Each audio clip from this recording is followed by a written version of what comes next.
Price Lord. மீட்பெரும் இரட்சகருமாகிய இயேசு கிறிஸ்துவின் இனிய நாமத்தில் உங்கள் அனைவருக்கும் என் அன்பார்ந்த வாழ்த்துக்கள்.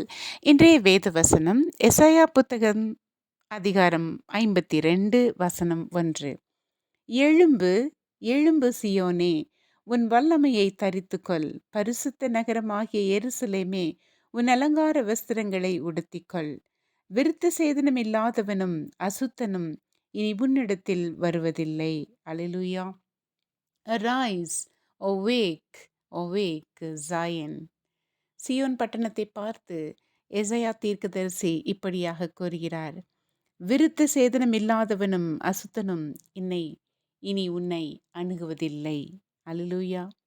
இதை நான் படிக்கும் பொழுது ஒரு சின்ன கதை ஞாபகத்திற்கு வந்தது. ஒரு பறவை தேனியை பார்த்து கேட்கிறது, தேனியே, உன்னிடத்தில் இருந்த எல்லா தேனையும் எடுத்து சென்று போகிறார்களே, உனக்கு அது கவலையாக இருக்கிறதா? அது கவலையாக உனக்கு இல்லையா என்று கேட்கிறது.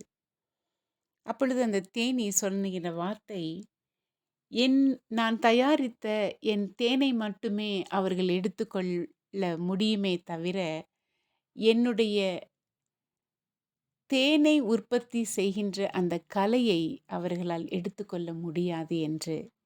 மாம்சத்துக்குரிய வாழ்க்கைக்குரிய இந்த விலங்குகளும் பறவைகளும் மனிதர்களுமே இத்தனை நம்பிக்கை தன்மேல் வைத்திருக்கும் பொழுது, நான் என் தேவனில் எப்படியாக நான் நம்பிக்கை கொண்டு விசுவாசம் கொண்டு நான் மீண்டுமாய் எழுந்திருக்க வேண்டும், என் வல்லமையை தரித்து கொள்ள வேண்டும், அந்த பரிசுத்த நகரமாகிய எருசலேமில் என்னுடைய அலங்கார வஸ்திரங்களை உடுத்தி கொள்ள வேண்டும் என்று தேவன் இன்று நமக்கு நினைப்பூட்டுகிறார்.